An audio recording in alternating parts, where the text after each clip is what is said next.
ఏటకు చాలు. ఇంట్లో సరుకులు కొనాలని డబ్బులు ఇంట్లో సరుకులు కొనాలని నాన్నకి మందులు కొనాలని పర్వాలేదని డబ్బులు ఇచ్చాను డబ్బులు ఇచ్చాను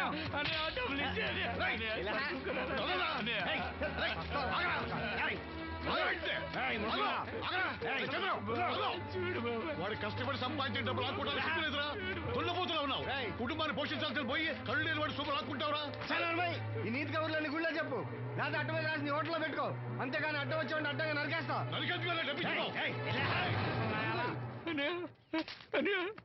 ఊరుకోరా, ఊరుకో.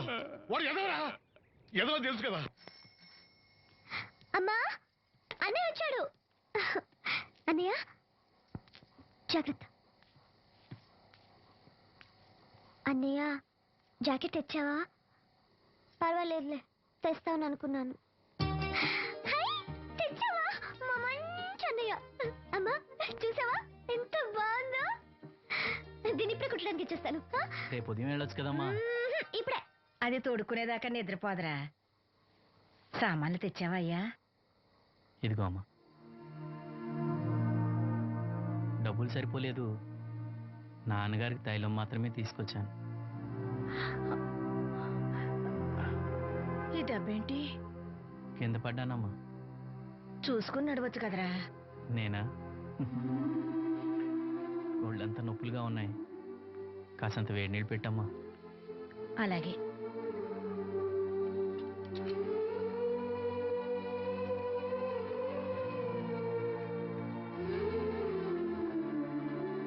ఇదిగో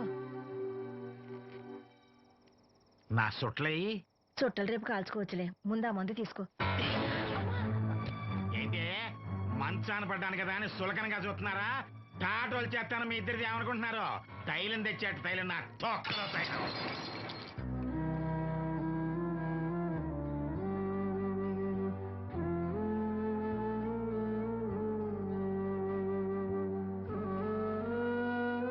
అయ్యో, పగలగొట్టేశారా? అవునురా, పగలగొట్టాను. అయితే ఏంటి, కొడతావా? కొట్టు, కొట్టరా. నడివిరిగి మంచాన పడ్డాను కదా, పెద్దానికి మీ దయాదాక్షిణ్యాల మీద ఆధారపడుతున్నాను కదా. అది కాదు నాన్న, అది అప్పు చేసి తెచ్చాను. ఏంటి అప్పు చేసి తెచ్చావా? అప్పు ఎందుకు చేయాల్సి వచ్చిందో చెప్పరా? ఏం జరిగింది? వీడు చెప్పలేదా? లేదే. గుండె బద్దలవుతున్నా వీడు నవ్వుతూనే ఉంటాడు. బాబాయ్ నువ్వు ఉండరా, తోడబుట్టినోడంట, తాగుపోతేదవా. వీడు కష్టపడి సంపాదించిన డబ్బంతా గద్దలా వచ్చి తనుకుపోయాడు. పైగా పైగా దారిగా వచ్చి అందరి ముందు కొట్టాడు. చంద్రం అలా చేశాడా? బుద్ధులు ఎక్కడ పోతే, ఒకప్పుడు ఊరంతా గడగడలాడించిన ఈ రౌడీ దాని పెద్ద కొడుకు కదా. ఎవరికో కడుంబండి నడుము నెరగొట్టి మంచంలో పడుకోబెట్టారు. కానీ వాడిని అలా వదలరు, ఏదో రోజు జనంతా కలిసి పాతేస్తారు. అరే, బయట వాళ్ళే వీడి మీద జాలి పడుతున్నారు. మీరు వాడి మీద జాలి చూపించకపోయినా పర్వాలేదు, కనీసం మనిషిగా చూడండి.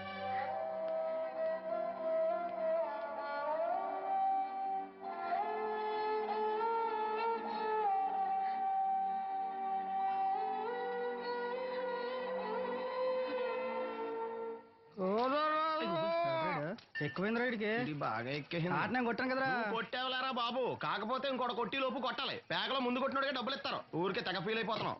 దాందేముంది, పేకల ముక్క పడితే కుక్క అయినా గెలిచుద్ది. అది నువ్వు మధ్యలో మీ ఫ్యామిలీ గురించి చెప్పకే. వెళ్ళి సొక్క శాప మొక్క అట్రా. ఉల్లిపాయలు నిమ్మ చెక్కలు వద్దే. మర్చిపోయిన కూడా పంపించు. పంపిస్తాంరా. ఊరుకుంటే బిల్లు కట్టడం కూడా మర్చిపోతావు నువ్వు. అది ఎక్కడ మర్చిపోతాను బాబాయ్, అది మర్చిపోతావు కదా డైలీ తాగుతున్నాను. 3 ఏళ్ళ నుంచి తాగుతున్నావు, ఒక్కసారి బిల్లు కట్టావా? సిగ్గుందా నీకు? సిగ్గుంటే డైలీ నీ ఫేస్ ఎందుకు చూస్తాం? వద్దు, సీరియస్ అవ్వద్దు. మా అత్తో డబ్బులు ఇవ్వగానే ఇచ్చేస్తానని చెప్పాను కదా బాబాయ్. మరి నాకేం ఇస్తావు? నాకు ఫీల్ అవ్వక అదే ఇస్తానులే. చాలే ఆపు. పెళ్లికి ముందు నుంచి చెబుతున్నావు కట్నం లాగానే ఇస్తాను, కట్నం లాగానే ఇస్తానని. ఇంకా నేను నమ్ముకుంటే ఇదిగో ఇదే పాక ముందు శనక్కాయలు కొట్టుకోవాలి. ఇంకా చూడు, మర్యాదగా బిల్లు కట్టు, లేదా చేప ముక్క, కళ్ళు చుక్క, నిమ్మ చెక్క కాదు కదా, కనీసం ఉల్లి చుక్క కూడా ఇయ్యను. మళ్ళీ ఇవాళ నుంచి వీడికి మనకి సెల్లు. నీకు నాకు జోకులేంటి? అప్పటికేటప్పుడు కాళ్ళు పట్టుకుంటారు, తిరిగి అడిగితే కాళ్ళు పట్టేసుకుంటారు. అదే నీ ఫీలింగ్. ఫోన్లే, కాళ్ళు పట్టుకుని అడుగుతానులే. కళ్ళు పంపించా. నిన్ననే లాభం రా, మా అత్తగారిని మాంగారిని అనాలి. నా నోటికాడ కళ్ళు లాగేస్తారు వాళ్ళు. చెప్తాను.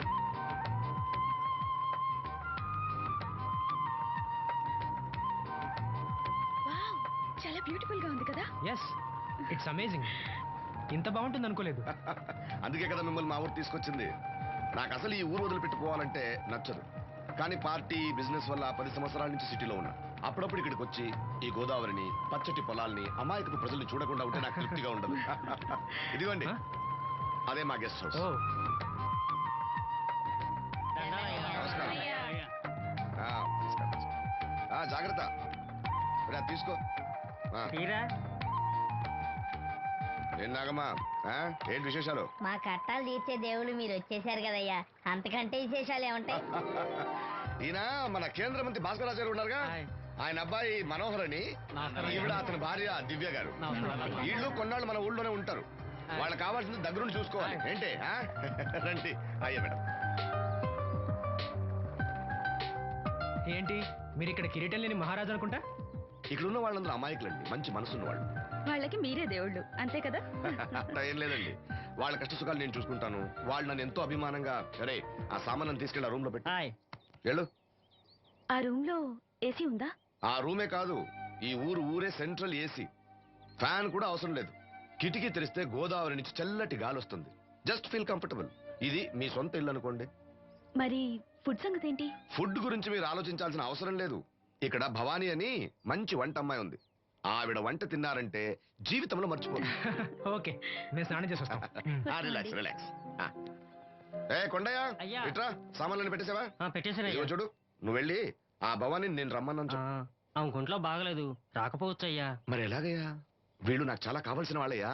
జనరల్ గా బయటకు రారు. నేను స్వయంగా రమ్మన్నాను కాబట్టి వచ్చారు. వీళ్ళకి ఎలాంటి ఇబ్బంది కలగకూడదు. నువ్వు వెళ్ళి నేను చెప్పానని చెప్పు. వెళ్ళు. అలాగేనయ్యా.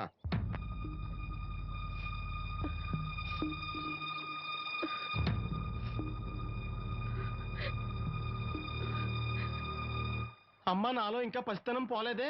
అప్పుడే నాకు పెళ్లి ఏంటి అన్నాను. పెళ్లి చేసుకుంటే పసితనం పోద్దురా అంది. పసితనం పోద్దు కదా అని చేసుకున్నాను. మీరు పెళ్లికి స్కూటర్ కొనిస్తా అన్నారని ఇంట్లో పెట్రోల్ గ్రీజు కొనుక్కుని పెట్టుకున్నాను. పెళ్లికి కొనిస్తా అన్నయ్యం కొనివ్వలేదు. ఓకే, కనీసం పెళ్లికి ముందు పెళ్లి చూపులప్పుడు కట్నం ఇస్తా అన్నారు కదా, అది కూడా ఇవ్వలేదు.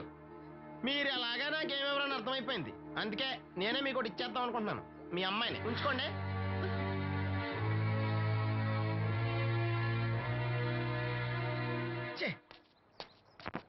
ఏం మాట్లాడరే? నేను అల్లుండి అనుకుంటున్నారా, అడగాలి అనుకుంటున్నారా? ఏమంటే మాంగారు మాట్లాడండి. నేనేం మాట్లాడను, ఈ ఇంట్లో పెత్తనం అంతా ఆడిదే.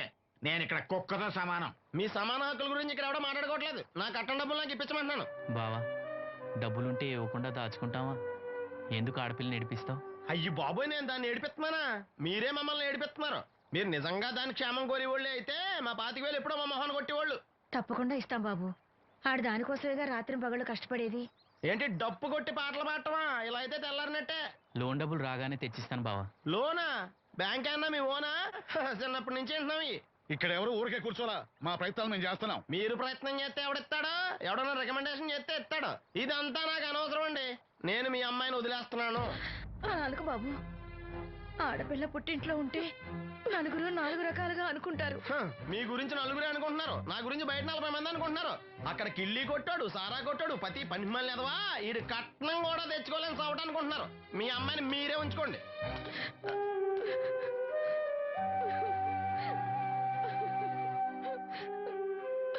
ఈసారి మాట్లాడా రాదు. బ్యాంక్ మేనేజర్ కాళ్ళు పట్టుకునైనా. మీ బావ వెళ్ళిపోయాడు. నువ్వు ఎవరు కాళ్ళు పట్టుకోనెక్కలేసిను. అప్పలనాయుడు గారు వచ్చారు. ఆయన ఒక్క మాట అడిగితే చాలు, ఆ డబ్బులు మొత్తం తొందరగా వచ్చి ఏర్పాటు చేస్తారు. ఆయన చెప్తే 25,000 లోన్ ఇస్తారా? ఓరి పిచ్చోడా, ఆయన చెప్తే 25,000 ఏంట్రా, 5 లక్షలు ఇస్తారు. అయితే వెంటనే వెళ్ళి ఆయన కలుద్దాం. ఈసారి ఆయన స్నేహితులతో వచ్చారు. వంట చేయడానికి భవానం ముందు తీసుకురమ్మన్నారు. అయ్యో, నాకు ఒంట్లో బాగోలేదే. మన వాసంతి పని పట్ట లేకుండా ఉందిగా, వెళ్ళమనొచ్చుగా. వాసంత్, పరా ఇంట్లో పనిచేసే కర్మ నాకేం పట్టలేదు. గుడ్డి కలెక్టర్ గారి ముద్దులు చెల్లండి. ఈవిడెక్కడా పనిచేయదు. మహారాణి అని. దానికి ఇష్టం లేదంటుంది కదా, వదిలే. నేనే వెళ్తాను. పదమిస్త్రీ. పేరు శ్రీను, రేవుపాడు పంచాయతీ. ఏమయ్యా, ఒక బ్లైండ్ మ్యాన్ లోన్ గురించి కూడా పట్టించుకోకపోతేలా? రూల్స్ పెద్ద రూల్స్ చూశానులే. ఈ రూల్స్ రెగ్యులేషన్స్ ప్రజలకు ఉపయోగపడాలి కానీ వాళ్ళని ఇబ్బంది పెట్టకూడదు. అవును, ఈ పెద్ద మనుషులు కోట్లు లోన్ ఇస్తారు, వాళ్ళు ఎగ్గొట్టినా పర్వాలేదు, కానీ పేదవాళ్ళకి మాత్రం ఇవ్వరు. ఇప్పుడేంటి, లోన్ సాయం చేస్తారా లేదా? లేదా చెప్పింది ఎక్స్ఎంఎల్ఏ కదా అని విని ఊరుకుంటారా? అది రేపే పంపిస్తున్నాను ఇద్దరిని. అయ్యా, అవ్వాలి పని అంతే. Thank you. రాజన్న, తన లోన్ శాంక్షన్ అయింది. రేపు బ్యాంక్ వెళ్ళి డబ్బు కలెక్ట్ చేసుకోండి. మీరు మాకు చాలా సాయం చేశారయ్యా. చాచా, ఇందులో నేను చేసిందే ఉంది. అసలు ఆ లోన్ ఆపడానికి ఆడేవుడు? రూల్స్ ప్రకారం ఆ డబ్బు రావాల్సింది నీకే. ఏదో మాట సాయం చేశానంతే. ఆ మాట సాయం కూడా ఈ రోజుల్లో ఎవరు చేస్తారయ్యా? మీ వల్ల వీడి అక్క కాపురం బాగుపడింది. నమస్తే మేడం. నన్నెలా గుర్తుపట్టావు? మీరు వేసుకున్న సెంటు వాసన పీల్చి. ఇతని పేరు శ్రీను. మన వంట మనిషి ఉందే భవానీ, ఆమె అబ్బాయి. ఓ, మీ మదర్ వంట సూపర్ గా చేశారు. ఆవిడ వంటే కాదమ్మా, వీడి పాట కూడా చాలా బాగుంటుంది. ఓ గ్రేట్. ఏం పాటలు పాడుతుంటావు? మనసులో అనుకున్నది పాటలా పాడుతుంటాను. దేవుడి గురించి, ఈ అందమైన ప్రపంచం గురించి. నువ్వు ఇవేవి చూడలేవు కదా. చినుకులు నేల మీద పడగానే వచ్చే మట్టి వాసన బట్టి వర్షం వస్తుందని తెలుసుకుంటాను. అలాగే సూర్యుడు, చంద్రుడు, భూమి, ఆకాశం గురించి చిన్నప్పుడు అమ్మ చెప్పింది. చెట్లు, పూలు, వాటి రంగుల గురించి చెల్లెలు చెప్పింది. పత్రికల్లో వచ్చే కథలు, కవితలు, సమాజంలో జరిగే సంఘటనల గురించి రాజయ్య బాబాయ్ చెప్తాడు. అప్పలనాయుడు గారు లాంటి పెద్ద మనుషుల వల్ల మంచి మానవత్వం గురించి తెలుసుకున్నాను. అయితే నీ పాట ఖచ్చితంగా వినాల్సిందే. ఏది, ఓ పాట పాడు. కొత్త పాట కట్టినప్పుడు పాడతాను. వెళ్ళొస్తాం బాబు గారు. అరే, చెప్పడం మర్చిపోయాను రాజన్న. సిటీ హాస్పిటల్ కి నవీన్ అని జర్మన్ లో చదివిన కళ్ళ డాక్టర్ వస్తున్నాడు. ఆయన నాకు చాలా మంచి ఫ్రెండ్. ఆయన రాగానే కబర్ చేస్తాను. నువ్వు వెళ్ళి ఒకసారి శ్రీను కళ్ళు చూపించు. సంతోషం అయ్యా. పుట్టుకతోనే గుడ్డివాడిని కదా, నాకు కళ్ళు వస్తాయంటారా? అరే, ఒకసారి డాక్టర్ని కలవచ్చుగా. రాజన్న, లోన్ శాంక్షన్ అవ్వకపోతే నాకు కబర్ చేయండి. అలాగే బాబు. అలాగే. అప్పలనాయుడు గారి దగ్గర నుంచి ఫోన్ వచ్చింది కదండి. వచ్చింది. పెద్దోళ్ళకి ఫోన్లు చేసేయడం సులువే, కానీ ఇక్కడ కొన్ని పద్ధతులు ఉంటాయి. ఇదిగా రికమెండేషన్ చేసడం ఈజీయే, కానీ బ్యాంక్ అన్నకు కొన్ని రూల్స్ ఉంటాయి. ఆ రూల్స్ కి అగ్నిస్ట్ గా లోన్ ఇవ్వడం కష్టం. ఆ సంగతి వాళ్ళకి తెలియడం లేదు. 5 నిమిషాలు ఆగండి, ఈ విషయం అప్పలనాయుడు గారు చెప్పొస్తాను. మరి అదే ఇవ్వడం కష్టం అన్నాను కానీ ఇవ్వడం లేదు కదా. చెయ్యొదలండి. సారీ. చూడు బాబు, ఆడు చూడలేడు. మీట్ అయిపోయి మీరు సగమే ఫుల్. అందుకే కదండి బ్లైండ్ కోట. ఇందులో నీకు వాటానా? కాదండి, మొత్తం ఆయనకి. అదేనండి, మా ఓడు చూడలేడు కదా, అందుకే నన్ను చూసి తీసుకోమన్నారు. పోనీ సంతకం పెడతాడా? పెద్దండి, ఏలు ముద్ర వేస్తాడు. ఎక్కడేమంటారు? అతనికన్నా నీకే ఎక్కువ కంగారుగా ఉన్నట్టుందైతే. డబ్బు కదండి, చూడలేని వాడికంటే చూసేవాడికే ఆత్రం ఎక్కువ. ఓహో, ఇదిగో అప్పుడప్పారో, ఆ క్యాష్ ఫైల్ పట్రా. తీసురా. అదే, ఇదిగో బాబు, ఇక్కడ వేలి ముద్ర. అదే, అలాగా. ఇదిగో క్యాష్ తీసుకో బాబు. తనుకో, నెక్కెట్టుకో. తనుకో. ఏమండే, పనిలో పని ఇంకో ఏలు ముద్ర ఏం చేయమంటారా? దేనికే? నెక్స్ట్ టైం వచ్చినప్పుడు ఎక్కర్లేదు. ఈ వాటర్ సరిపడినదైతే.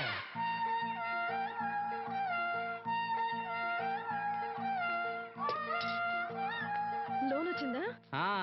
వచ్చింది. అమ్మా, లోన్ డబ్బులు వచ్చాయట. అప్పలనాయుడు గారు చెప్పడం రాకపోవడం. అమ్మ వసంతి, ఒక గ్లాస్ మంచినీళ్ళు పట్టరా.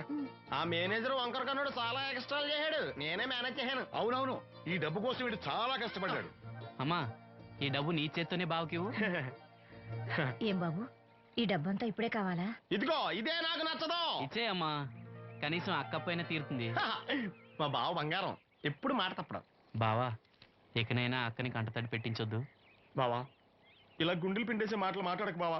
ఈ డబ్బు ఎవరి కోసం తీసుకున్నాను? ఎవరి కోసం? మీ అక్కను సుఖ పెడతామనే కదా. అల్లుడు, డబ్బు చేతికొచ్చేసరికి దేవుడు లాంటి మాంగారిని మర్చిపోతున్నావు. నిన్ను మర్చిపోతానా మావా? ఇదిగో నీ మామూలు. మూలన పడ్డ ఈ మామూలు వసూలు చేసే బుద్ధి మాత్రం బాగలేదు. ఆ బోన్లో ఉన్నా బయట ఉన్నా పులి అల్లుడు. ఇదే అత్త సొమ్ము అల్లుడు దానం చేయడం అంటే. సొమ్ము అత్తగారిదైనా అల్లుడికి దానం చేసే మనసు ఉండాలి కదా.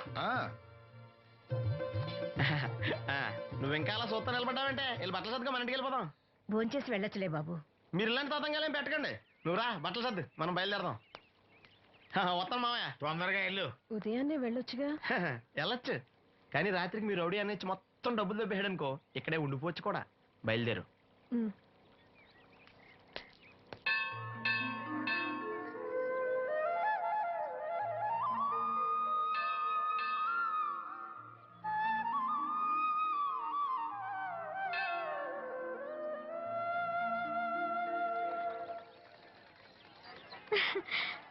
హాయ్, గాజులు. చూపించు. బానే కదా? రండి బాబు రండి. దెబ్బ కొట్ట దొంగలు. ఇదెంత? ఒక్కోటి 10 రూపాయలు. 10 రూపాయలమ్మా. 10 రూపాయలకి రండి, చిన్నవేగా. ఈ ఒకటే వస్తాయమ్మా. రెండితే తీసుకుంటా. పర్లేదు బాబు, మళ్ళీ కొట్టండి. ఇదే ఆఖరు, ఈసారి తప్పకుండా పిలుస్తా. నీ వల్ల కాదులేరా. ఎందుకు కాదు బాబు, గురి చూసి కొట్టండి. చా మాకు తెలదు, గురు చూడకుండా కొట్టడానికి నీలా గుడ్డలో అనుకున్నావా?